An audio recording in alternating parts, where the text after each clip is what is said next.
Bon les amis, pour ceux qui ne le savent pas, je me casse en France. Et oui, après 6 ans d'absence, je pars dans le pays des Francs. J'ai eu une urgence familiale, il se passe quelque chose d'un petit peu grave. Donc je dois partir en urgence.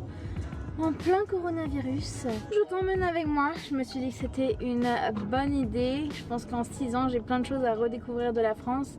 Et je pense qu'aussi l'expérience aéroport, Covid, toute la merde là, je pense que ça va être intéressant. Je vais faire de mon mieux pour t'expliquer, pour te montrer tout ça, parce que ça risque d'être pas très facile. Mais en tout cas, je te montre tout ça. Obligation de porter un masque, obligation de tout en fait. En gros, bref, je bois mon jus vert, je m'hydrate, c'est important. J'ai tous mes snacks avec moi. Allez, on se retrouve à l'aéroport. Bon allez mes cocos, on y va. Air Canada, c'est parti. Au moins l'aéroport est vide, ce qui est vraiment nice. Je crois que j'ai jamais vu Montréal aussi vide de toute ma vie. Et apparemment, dans l'avion, on va être genre séparés. Tu sais, ça veut dire qu'on aura genre 2 sièges chacun au moins. Le rêve. Ça se voit pas là, mais je souris, tu vois. Merde, fallait qu'elle parle à ce moment-là. Bon, c'est fini, c'est passé. C'est pas si pire, hein, on va se le dire. Il se passe pas grand-chose de différent. Bien sûr, il y a des grilles partout en plastique, là, ça c'est sûr. Mais franchement, rien de bien différent de d'habitude. Donc c'est ça, franchement, rapide. J'ai dû payer un excédent de bagages parce que j'avais oublié que c'est pas 30 kilos en fait ta valise. Je savais pas. J'en peux plus. Je suis passée, c'est fait. Ça fait trop bizarre. Je reviens pas que je prends l'avion en fait. C'est vraiment un truc chelou pour moi. 1, j'aime pas l'avion. 2, je suis claustrophobe. 3, faut mettre cette merde tout le long, tout le temps. Tu respires pas, alors ça va être encore plus dur. Mais j'ai pas envie de me plaindre. Parce que c'est pas grave. C'est pas à propos de moi ce voyage. Donc bref, voilà. Ça fait 6 ans que je suis pas rentrée en France. Ça fait 10 ans que ma famille au complet... Non, 9 ans que ma famille au complet n'a pas été... on s'est pas vus tous ensemble. Et ça fait 6 ans que mes parents et mes frères et sœurs et moi, on s'est pas vus tous ensemble aussi. J'ai vraiment hâte. Mais bon, vu qu'on n'y va pas pour des raisons... tu sais, c'est pas les vacances quoi, tu sais, c'est pas... C'est toujours dur quand il se passe quelque chose de difficile dans la famille mais en même temps tu sais que c'est un moment hyper positif, tu vois, parce que bah je vais voir tout le monde quoi. Et pour ça c'est cool. J'aurais préféré qu'Alex soit avec moi. Ça aussi ça fait genre... Donc je disais que ouais, Alex et moi ça fait 5 ans et demi qu'on n'a pas été séparés l'un de l'autre. Bizarre. Donc ça aussi c'était difficile. Ouais, je suis toujours quelqu'un de très émotionnel dans la vie. Le plan c'est de passer du temps avec ma famille. C'est de découvrir quelques petits restaurants vegan parisiens et les supermarchés et tous les trucs que je connais pas en fait, donc ça va vraiment être fun. Tous les passagers qui embarquent. Et donc c'est ça les amis, en route pour Paris. Est-ce que je te raconte du thé pourquoi j'ai quitté la France et pourquoi j'y suis jamais retournée. J'ai retourné que quand on était à distance, Alexandre et moi, donc pour aller le voir, je faisais ça. Tu vois, en fait j'ai décidé de quitter la France parce que je me sentais vraiment pas chez moi là-bas. Tu sais, je suis arrivée à 10-11 ans. Donc j'ai pas... C'était pas mon truc quoi. Je trouvais ça un peu... je sais pas, les gens étaient trop tournés vers la mode, vers le paraître. Ça vraiment, ça m'a pas... J'ai pas aimé ça. Et puis j'ai été beaucoup bullied à l'école. Une bonne partie j'ai décidé d'occulter. Donc je pourrais pas vraiment expliquer les raisons du pourquoi de tout ça. Mais en tout cas, on peut se dire que c'était de la merde pour moi. Et donc c'est pour ça qu'à 18 ans, j'ai décidé de quitter. Et je rentrais que pour voir Alex. Et donc au final, je voyais ma famille. Et puis du jour où Alexandre est arrivé ici, bah, j'y suis plus jamais retournée. Puis là, on devait partir il y a juste avant le coronavirus, genre une semaine avant qu'il y ait le lockdown partout. On avait nos billets, on avait tout, on devait le faire. On a dû tout annuler. Comme quoi, tu vois, même la vie, elle veut pas que j'y aille, tu vois. Apparemment, non. Donc voilà, allez, j'en ai assez dit. On se retrouve dans l'avion.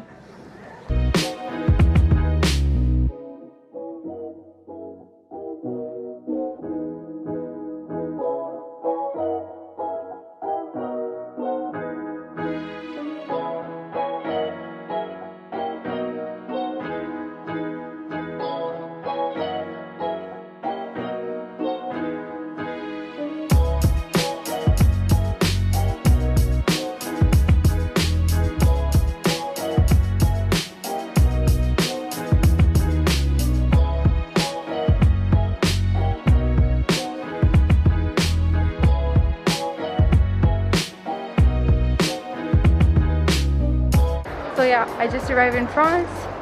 I'm in Charles de Gaulle. I have nothing to say, so see you in the baggage.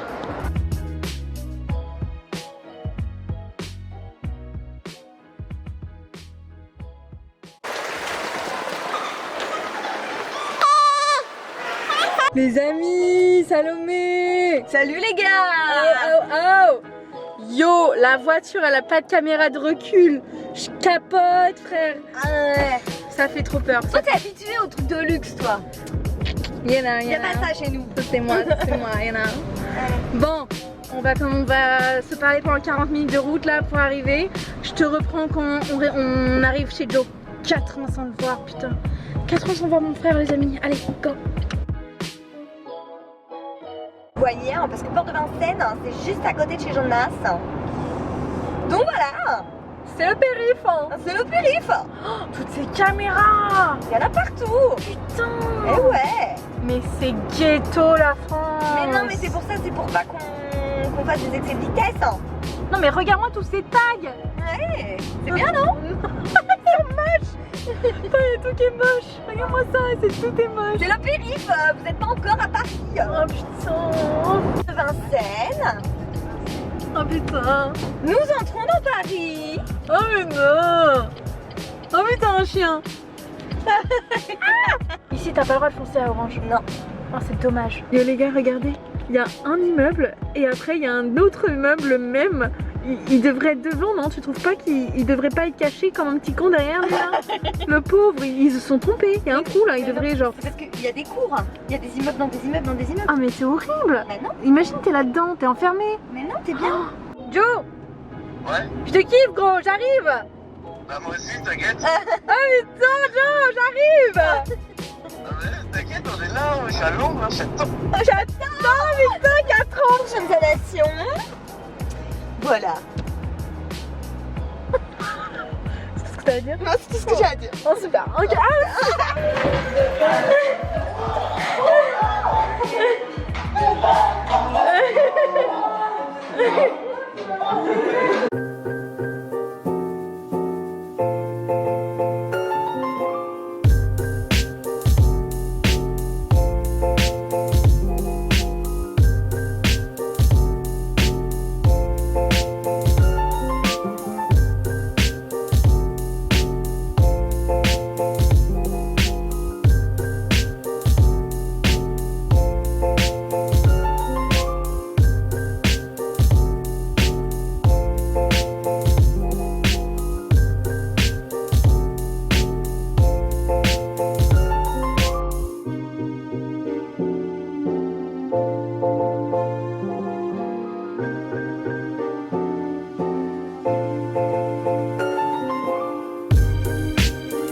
Salut les amis, on est jour 2.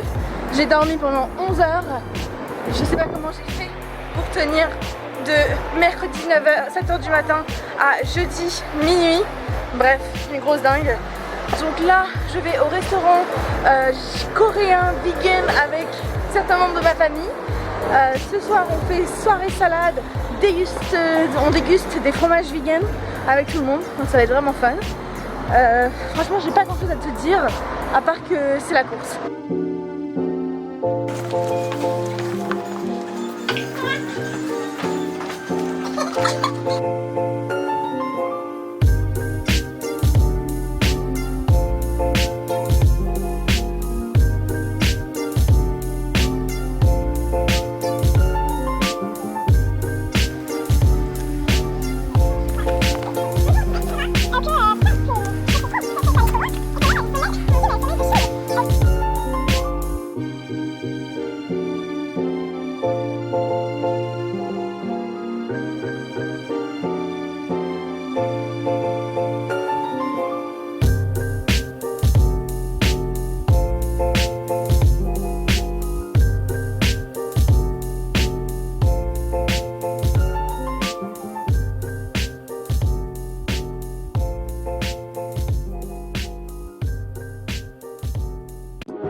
Alors bienvenue à Paris.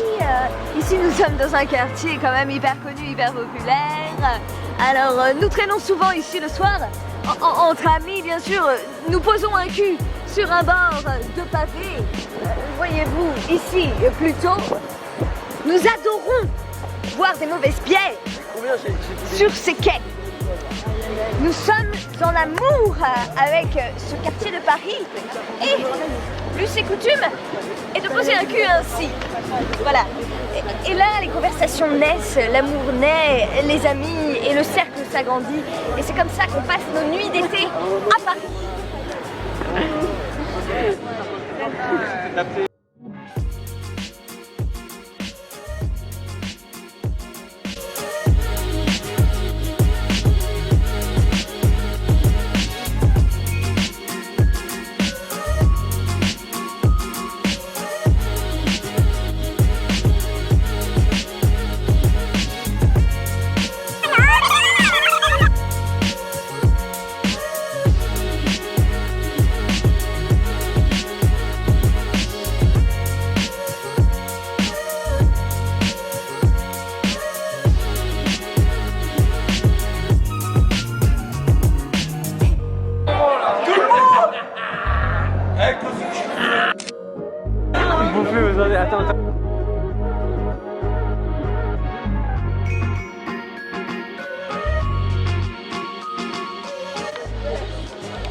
À Paris, à 4h du matin, à côté de la Seine.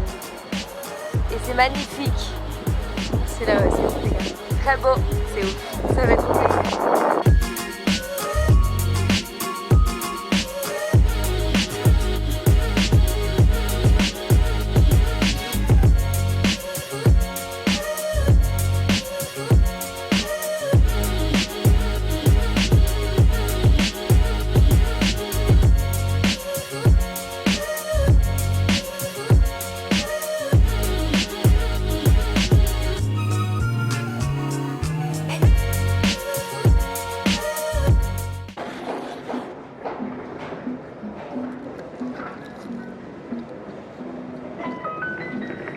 Je suis chez Hank Pizza.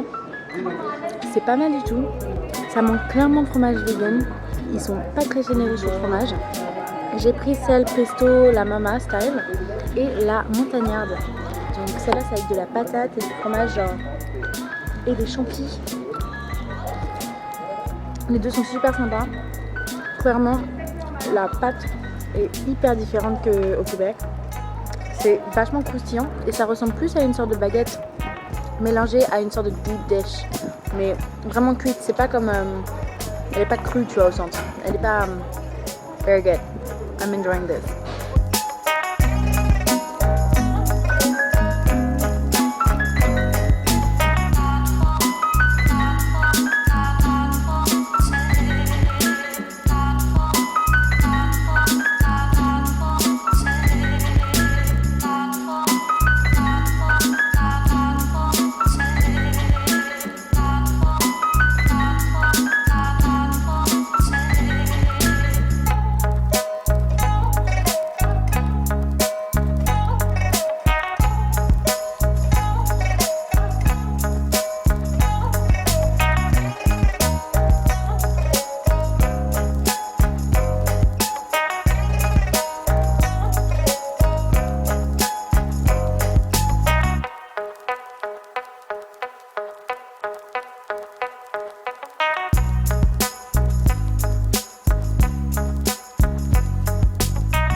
Le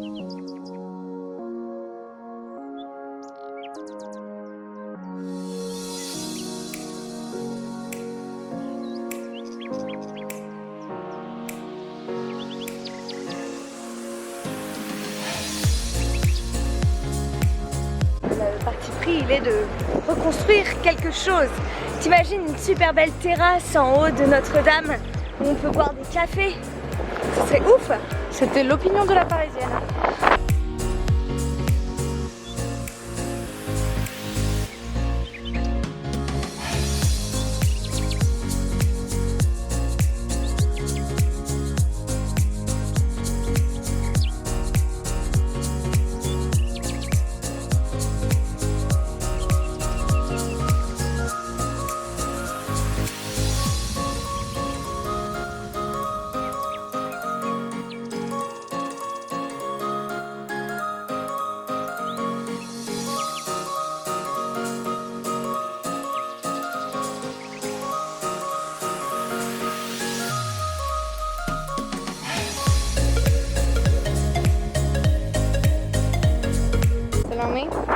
Show me your ring.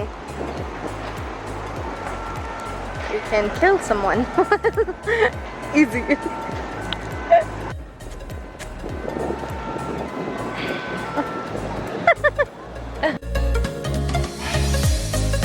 J'ai fait la ouf. En fait, si vous savez pas, mais ma tante elle est coiffeuse.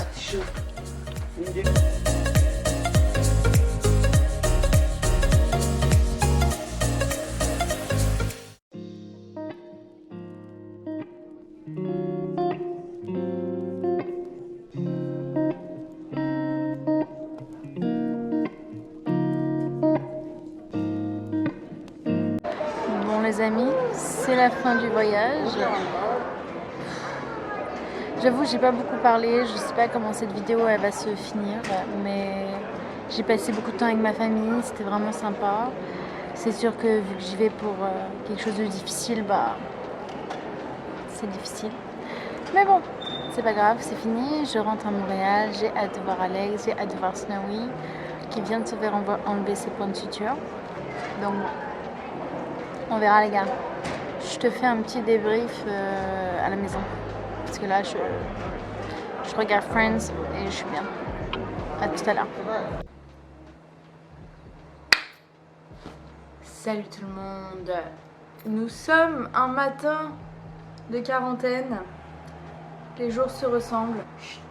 Il est 8h30 du matin. On fait un petit débrief de la France. Ça m'a pris un peu de temps parce qu'il me reste que 3 jours de quarantaine et c'est 14 jours la quarantaine. Donc ça m'a pris un petit peu de temps pour faire tout ça parce que je redoute le moment où je dois faire le montage de cette vidéo parce que je veux pas voir mon voyage et je sais que ça va me faire pleurer de revoir les images et rien que d'en parler ça me fait quelque chose. C'était vraiment fou, c'était génial, on a vraiment passé vraiment des bons moments. C'est sûr que les circonstances de ce voyage étaient quand même difficiles et c'était un peu bittersweet, you know.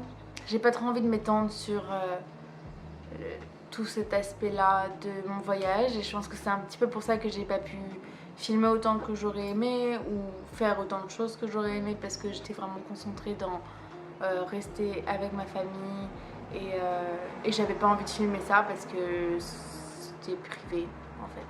Ça m'a fait trop plaisir de voir des amis, ça m'a fait trop plaisir de voir tous ces gens que j'ai pas vus depuis 10 ans. C'était fou de revoir tout le monde. Les amis de mon frère, je les ai quittés, ils avaient 16 ans.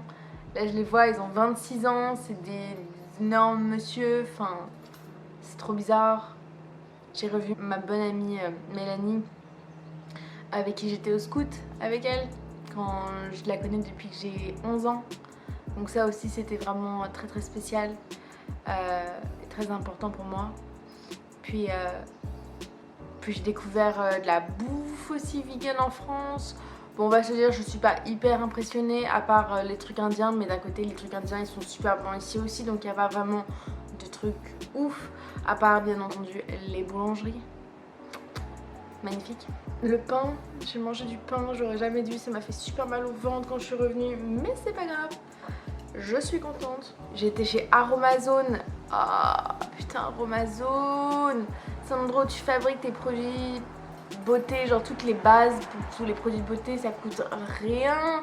Je peux même pas te montrer ce que j'ai acheté parce que j'avais tellement de poids en revenant que j'ai dû tout laisser là-bas. Et Alex part bientôt, donc lui va me ramener ça et des épices et des cadeaux que ma mère m'a fait. Elle m'a offert des puzzles. Je me suis acheté quelques produits de beauté chez Naturalia. Vraiment des trucs pas chers, tu sais, genre des masques à l'argile à 2,99 bio, des crèmes pour le visage. J'ai pris les marques Naturalia, je me suis pas emmerdée. J'avais vraiment juste envie de dépenser peu d'argent pour acheter pas mal de choses. Ça coûtait vraiment pas cher par rapport à ici, c'est fou. Fou. Après bon, le change et tout, je perds au change, donc je suis pas sûre que ce soit vraiment différent. Mais tu sais, quand t'as des trucs à 2,99 ou 4 euros, t'es là, oh my god, c'est vraiment pas cher. Je trouvais ça super difficile de trouver des cafés avec du lait d'avoine ou de soja. Ils ont pas d'alternative végé, je suis genre... À part les endroits spécifiques genre vegan. Je suis déçue parce que je voulais acheter des pectines pour faire des fromages. Et ça, un, j'avais pas assez de poids, deux, j'avais pas assez d'argent. J'ai goûté les fromages vegan. J'aurais dû filmer ça, désolée, mais c'était vraiment bon. J'ai ramené du chocolat, genre du chocolat de pâtisserie et tout, des trucs comme ça parce qu'ils ont plein de chocolat là-bas, vraiment pas cher, pour cuisiner. Oui. Aussi, ramener des Kinder, ouais. Tu sais, je pense qu'après genre 6 ans sans aller en France, même 10 ans sans manger des Kinder et tout, on avait grave envie de Kinder Country. J'ai ramené des Kinder Country. I'm sorry. Mais pas trop. Enfin, c'est mais quand même. J'ai pas grand chose à débriefer au final, tu vois. J'ai pas grand chose à dire. Je pense que les images elles parlent d'elles-mêmes. Et c'était juste 7 jours tellement rapides. Du temps à passer avec mon frère et ma soeur, mes parents, mon oncle, ma tante. Et j'ai adoré ces moments. Je suis trop contente que ça se soit passé. Je suis trop contente d'être rentrée. Et j'avais vraiment peur de la France, tu vois. Genre la dernière fois que j'étais partie, il m'était arrivé des trucs un peu genre bizarres, vraiment pas très sécures. Et donc j'avais peur de rentrer, tu vois. C'était pas quelque chose que je voulais faire. Et puis cette fois-ci, franchement, c'était correct. C'était beaucoup plus facile, c'était beaucoup moins insécure de ce que j'ai vu. Après, c'est peut-être parce que c'était la quarantaine, enfin c'était le virus et tout, donc peut-être qu'il y avait moins de monde, il y avait beaucoup moins de monde. Donc je sais pas trop les raisons de pourquoi je me suis juste sentie mieux pour une fois. Ça m'était pas arrivé depuis des siècles. Et je me suis sentie vraiment bien. Et ça m'a donné envie de rentrer plus souvent et passer des moments à Paris avec mon frère et ma soeur plus souvent. Après je vais voir comment ça va se dégoupiller tout ça, tu vois, mais j'ai vraiment envie de le faire plus souvent.